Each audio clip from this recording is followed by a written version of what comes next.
这个命运之轮啊，象征的意思就是说哈，这是一个转变你命运的一个机会。你不管选择哪一个，这个跟你交所相关重会人数、事件、梦想或目标都会为你加分。请你控制好你自己的欲望，拒绝你的欲望 ，OK， 并且背对着他们，必须要能够去跨越这些东西，得到这些东西，并且能够去感受到这些东西。如果你违背你自己的心，你绝对会后悔。要能够去保护好你所做的这个选择。你的外在的考验是什么？就是你如何要把这个皇冠戴好。这张牌卡是要告诉你哈，你们要能够去盖好一个非常稳固的基础。你不可以冲动，但是你要有行动拿出来去转换你自己的这个命运。亲爱的天蝎座的朋友们，我们要告诉你，其实你已经准备好要去迎接这个完美的时刻来临。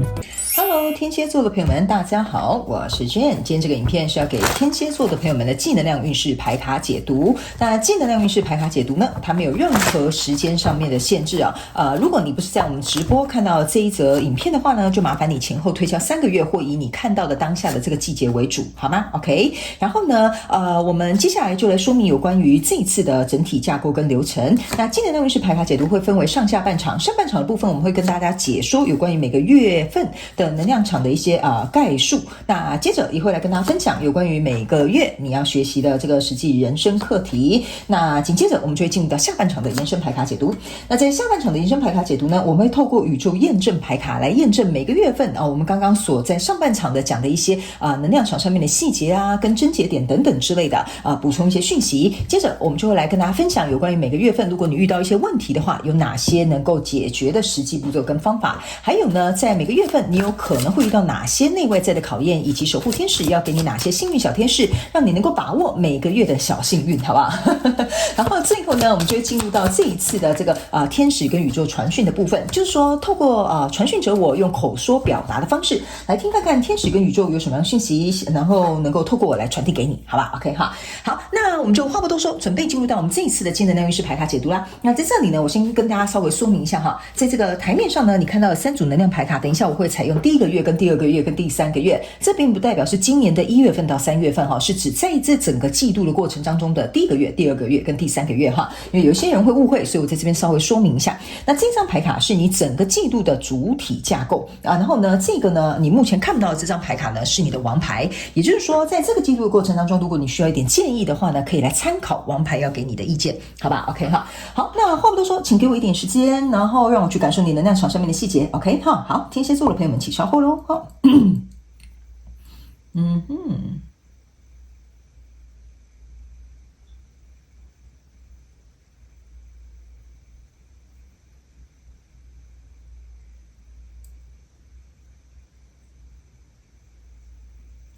OK， 行，我个人会感觉天蝎座的朋友们，你是这一季的状况其实还不错，甚至我觉得你会有非常好的机会进来。但是呢，唯一要能够去斟酌的就是你自己的一个自身状态哈。我就这样解释好了。假设我举一个简单的例子，就是同时有3、4个天菜来追你哈，那你要选择哪一个？你自己的状态很重要。第一就是说，你觉得你自己能不能就是搭配上这个天菜哈？比如说你的配得感够不够哈？或者是你不知道怎么选择，因为如果你搞不清楚你自己想要选什么，同时来3、4个工作，然后都说要去那个公司上班，那你要选择哪一家哈？所以我觉得你的主轴比较有点像是类似像这样的情况，我们来看一些细节，好。首先呢，在第1个月份的时候呢，你抽到的是圣杯国王、圣杯那个钱币国王，然后还有这个权杖国王。你有没有发现你很厉害哦？你把3张国王全部在第1个月份都拿下了，唯一缺少的就是宝剑国王，这是一个非常非常好的一个状态。为什么呢？意思就是说，在第1个月份的时候，你会发现有一个很有权的，或者是一个很有钱的，或者是一个很有爱的，这个跟你交手相关状况人数会进入。那当然，这也包括这个人可能什么都有，但是他缺乏的是宝剑国王。OK 哈，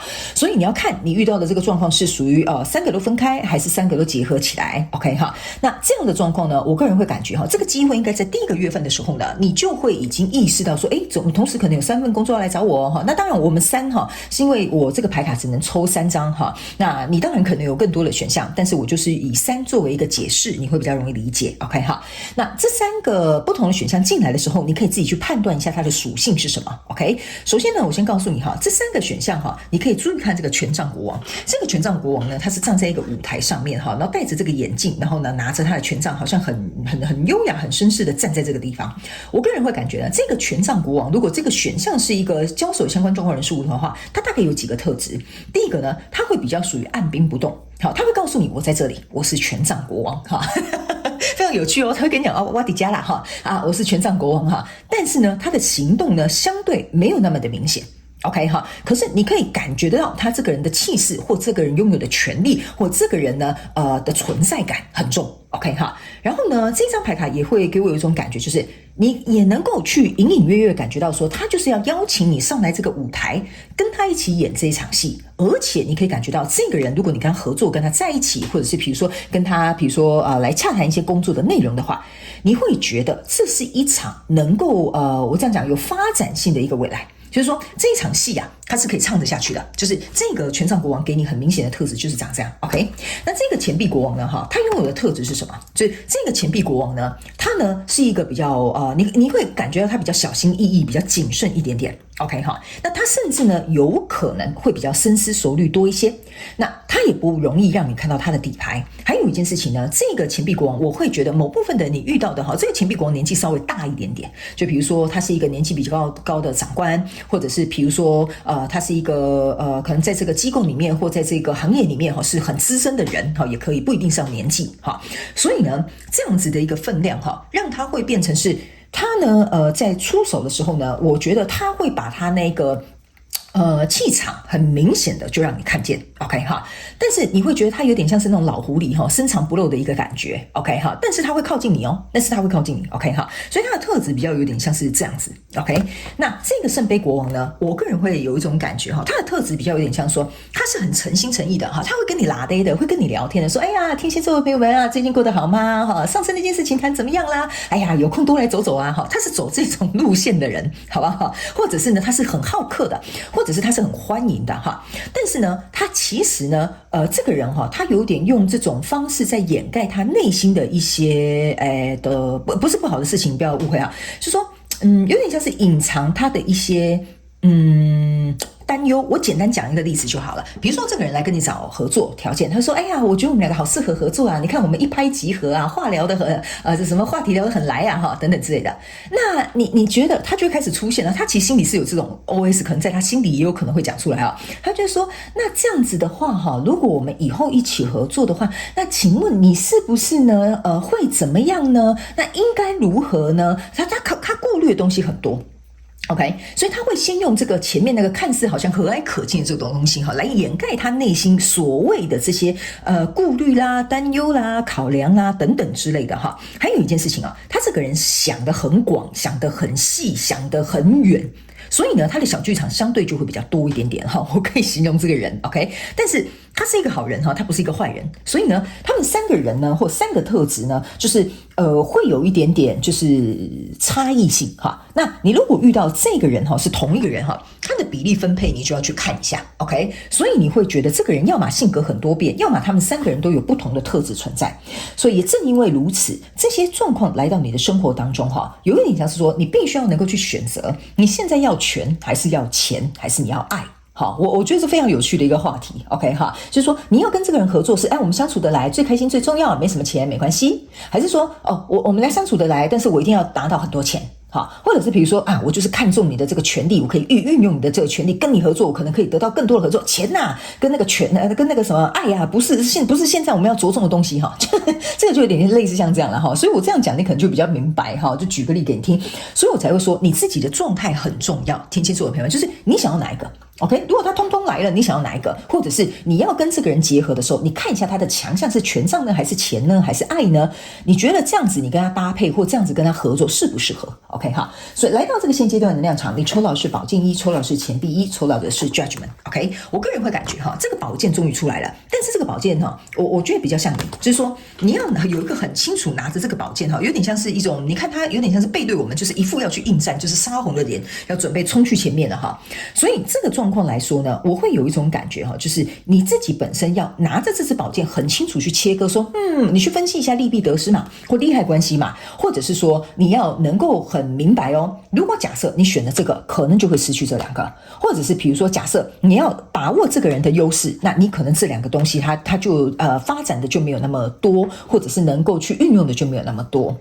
OK， 所以你也可以把这个想成是一份工作，这份工作可能让你有钱有权，然后你也热爱这份工作，但是进入到这个职场的时候呢，你自己可能要去思考一件事情，你看重的是哪一点 OK， 所以你们可以灵活运用套用在你生活的场景里面，不一定是要像我刚刚讲的可能是人际关系，也有可能是你的梦想跟目标OK 哈，这有可能是比例分配的问题。所以这一张宝剑一呢，给我有一种感觉，就是你自己要起身去搞清楚，然后去分析清楚，然后去确认清楚你到底要怎么样去运用这些东西。那这张牌卡是一个 judgment 哈，你呢同时出现一个钱币一，同时出现一个宝剑一哈，象征的意思是说你是有脑袋在想一些哪些是比较实际的，有钱比较实际呢，还是有爱比较实际呢？好，我们有爱可以克服一切呢，还是有权力比较实际呢？好，有权力就可以得到爱跟钱啊，类似像这样 OK。所以你之前要能够去思考，你脑袋里面看中的哪一个是最重要的 OK， 还有一件事情，哪一个东西是你会心甘情愿去投资的，你能够去跟其他的东西进行一个划分，好，我选择这个了，我就不要再哀哀叫说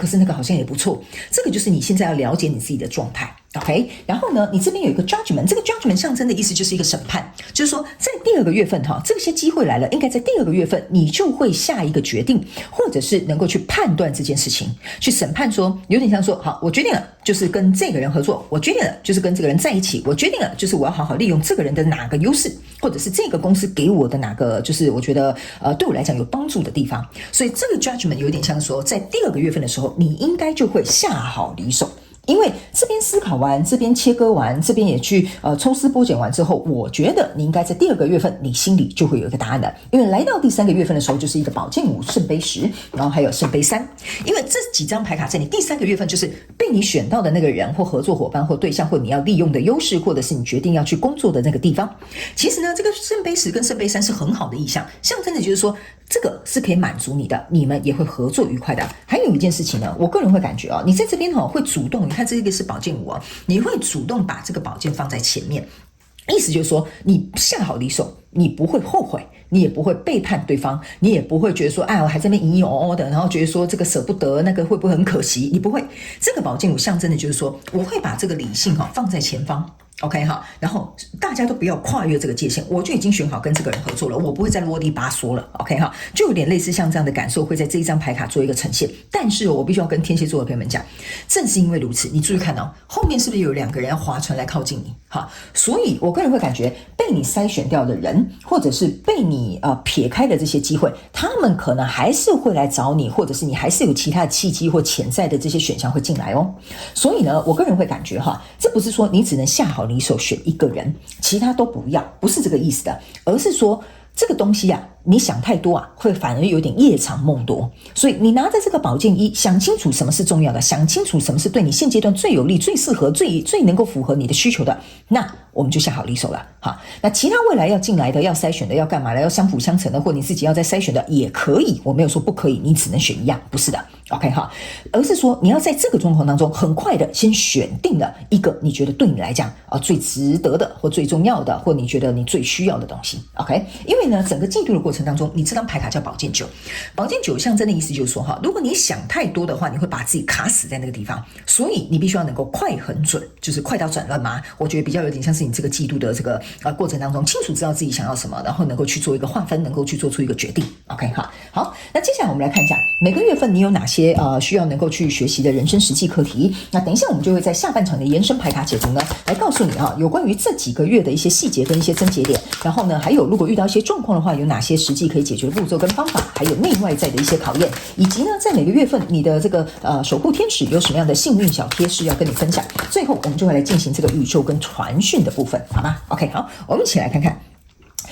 在第一个月份这里呢，你抽到这张牌卡是钱币10，你看吧，这就是为什么我会跟你讲你现在这个状态是很好的，因为来我给你看，你前面第一个月是钱币10，后面是圣杯10 OK。 其实这象征的一件事情就是说，这个东西在未来会给你一个极大的满足，所以你现在来的这个状况是代表说，你看这边有一个地图地图就象征是说你要准备走下一条路了 OK 哈，那这个钱币十呢，代表说来的这些选项都很棒。我是不是跟你讲来的选项都很棒？为什么没有宝剑国王对你是好的？因为宝剑国王哈是会变成是由他来决定，不是你来决定，所以你才会有这个宝剑一的这个状况存在。所以这三个人是带着诚意的，或这个人有这些特质，或这个公司有这些所有方方面面不错的这个资源呢，其实他是有机会让你应该说他是有机会让你能够比较站在上风的。OK， 所以这个是由你来挑选的。OK 哈，那这个钱币十呢，要告诉你你要能够选择的这个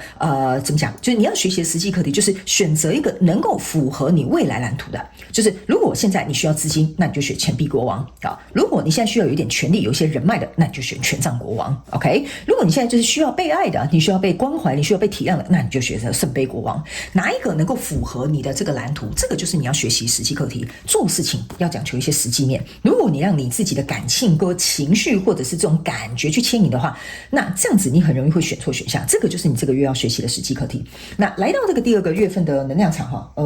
他们说是这个 OK 好，来到第二个月份的能量场，你抽到这个是圣杯七 OK 哈，这个圣杯七呢，请你注意看哈，其实这个圣杯七呢，其实有一点像是在预告你未来的这个圣杯三，圣杯七加圣杯三象征的就是圣杯十 OK 哈，那你在未来这边已经有一个圣杯十，圣杯七通常象征的意思就是说，在这些所有众多的当中去做出一个选择，所以我才会说你应该在这边有一个尘埃落定的一个这个决定，或者是你觉得好，那就这样 OK。那这个圣杯七呢，我个人会感觉啊，在这个月份的过程当中，你要学习的课题就是从这些所有选项当中拿出你最喜欢的那一杯，所以你才会拿着这个圣杯一 OK 哈。然后呢，这个是钱币一，这个是宝剑一，这个是圣杯一 OK 哈。你有没有发现一件事情啊？你没有权杖一。对吧？这个非常有趣的一件事，这些人来是没有带着宝剑的，你去是没有带着这个权杖的。原因是为什么呢？因为这个权杖会显得你很明显，就是说你的意图很明显，你的动机很明显，还有你的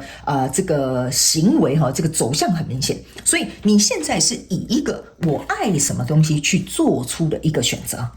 所以没有权杖一对你来讲其实是加分的 OK， 所以在这个月份过程当中，除了第一你的这些动机啊或者这些意图啊不容易被别人发现，然后呢第二个你要去做出这个选择，这就是你实际要去学习的课题，好吧 OK 哈，因为你要利用这个热情热爱跟你所需去做出这个选择，别人自然而然也不会对你做出太多的防备，这个也是你要实际学习的课题，好吧我觉得天蝎座在这个部分应该蛮厉害的。好，来接下来呢来到了这个第三个月份你要实际学习的课题，就是说接下来我们下好了一手了，我们要去做这些事情啊。我刚刚是不是有跟你讲你看你是把这个理性理在前头，对吧 OK， 这边呢其实有一艘船想要过来，但中间有一个漩涡它是过不来的 OK 好，所以这就形同了我刚刚有讲的，你在这边做了一个隔阂，你要看清楚你抛弃的那些东西是什么。如果你跨越这个界限是很危险的，因为你已经选定好了，你就是要权杖国王了，所以你又在那边思来想去说不然钱币国王也很好，因为我也需要钱啊 OK 好，那这个时候你就可能会掉进去这个漩涡，所以你要下好离手，要能够让你理智领在前头，不可以这种出尔反尔的状况很多，不然你会卷进去一些麻烦。OK 好，我的感觉是你会卷进去一些麻烦 OK 哈，所以呢这个就是要告诉你的一件事情，学习不要卷进去这个麻烦，因为你已经决定好那要怎么做。还有一件事情，你在这边拿着一个像是权杖点的这个怎么讲，点的这个火炬好了哈，这个就是代表说你已经选好了一个方向了，你是这个船的这个船长，所以你现在已经选定好方向了，你要去想一件事情你就不能再犹豫了，因为这边有两个权杖，意思就是说你下好离手了，你不能说这边好像也还不错，我是不是要去那个方向？那你这个权杖三就会变成是你一下这样一下那样旁边人会搞不清楚你在做些什么，你也会有一点就是让自己的这个界限感、边界感会变得很模糊 OK 哈，所以这个也是你要学习的一个课题。那整个进度的过程当中，你在学习的这个课题是权杖骑士，这个权杖骑士要告诉你的一件事情就是说你要越沉静越冷静越怎么讲越冷静越客观的去看待这件事情越好，因为你不要像一个权杖骑士一样拿着这个权杖在这边发疯不知道在干嘛权杖骑士象征的就是冲动OK 哈，所以在整个季度过程当中，你虽然在做一个选择，但是千万不能做出冲动的选择，或者是脱口而出，或者是口无遮拦的，甚至是露出你的马脚。我这样子讲就是很急这么多这么好，那我怎么选你就变得很急。我告诉你，人家很自然而然就会看到你的破绽，所以你越冷静。越沉着，我觉得对你这整个季度的过程当中的这个局势呢，其实发展相对会比较好的。你反而就是站在上风，你让别人看到你的这种很稳固的这种感觉，然后也不会觉得说怎么讲？我这样讲哈，不要觉得哈哈哈，好像我怎么样了哈？你看吧，他们都要来找我哈，就是不要露出这种状态，好不好？我觉得天蝎座应该是可以 handle 得很好，好不好 ？OK 哈，你们不要露出这种就是很就是见猎欣喜的这个感觉啦。OK 哈，好，那接下来我们来看一下你的王牌。假设在这整个季度的过程当中，你需要一点建议，王牌有什么建议要告诉你，好不好？好，来，这张牌卡是宝剑骑士，你的宝剑骑士呢跟你的权杖骑士同时出来了。OK 哈，他没有告诉你哈，我们这张牌卡是在告诉你不要冲动行事，是不是这样说？但宝剑骑士呢是要来告诉你一件事情，你是要拿着宝剑去的。拿着权杖没有用，我刚刚是不是有跟你讲，你这边什么都有，就是没有权杖，所以你这个权杖一定不能够爆冲。OK 好，我刚刚有特别跟你讲，为什么他们会叫我这样解释一些讯息的内容，就是要告诉你它是互相关联的。你在这里什么都有，就是没有权杖；这里这个人什么都有，就是没有宝剑，所以你反而要带着宝剑，能够杀出这个重围，或者是上这个战场。所以你在这个月要实际的课题，就是以理性去作为一个导向，因为这个马象征的就是导向，以理性去作为一个导向，以理性去做一个这样子，我们这样讲哈，切割不适合的我们就切啊，不想要的我们就割，好，就是这样子 ，OK 哈。然后这个宝剑骑士呢，也要告诉你一件事情，就是说这个东西啊，你必须要能够有实力去把它拿下。这个战士哈，你可以看到他是披着披风的，很帅气的要向前去走。他们也要我提醒某部分的天蝎座的朋友们哈，你要去拿下这些东西啊，你自己本身也要有一点斤两，就是你要有一点实力 ，OK 哈，不然你上去哦，你就是送死哈。如果你没有这个实力，你没有这个能力，你去把它拿下来的话，别人一看就知道说啊，这个还是个小毛头，别人呢就会开始站到这个上风来。所以你一定要表现出，比如说你的专业、你的能力、你的实力等等之类的，你要把这些东西端到这个台面上，这个也是这个王牌要告诉你的一件事情。OK， 你要告诉对方为什么我可以杀敌，为什么我可以打败你，为什么我会选择你。好，你的这一种气势呢，要能够表达出来。你不用说什么我要咖喱了，对我一定要让对方知道我的厉害，不需要这样。但是你这个平起平坐的气势要有，好吧？这就是这一张牌卡要告诉你的这个。状况 OK 哈，所以呢，理智行事，然后呢，以目标为导向，然后以这个比较客观的这种方式去做一个筛选 OK 哈，然后保持这种平起平坐的气势也很重要 OK 哈。好，那接下来呢，我们就要进入到下半场的延伸牌卡解读。下半场的延伸牌卡解读，我们会来分别呢，用这个宇宙验证牌卡，然后呢，来验证每个月份有哪些更多的细节补充的讯息，然后还有一些症结点来告诉大家。接着在每个月份遇到哪些问题的话呢，我们有哪些实际的这些解决步骤和方法，以及会遇到哪些内在跟外在的一些考验。那在每个月份，如果你想要多一点幸运的话，有什么样的小贴士可以提供给你们做参考？那最后我们就要用这个宇宙跟天使传讯来做一个结尾。所以如果呢，你也想要来加入我们下半场的延伸牌卡解读，我们的延伸牌卡解读的连结就在这个影片的下方的资讯栏哈，请大家直接点进去就可以一起来参加 OK 哈。好，那我希望上半场呢稍微概述一下，希望可以提供给天蝎座的朋友们一点点小小的参考。所以呢，非常感谢天蝎座的朋友们来收看我的影片，也希望你会喜欢。那我们就下半场延伸牌卡解读见喽，拜拜。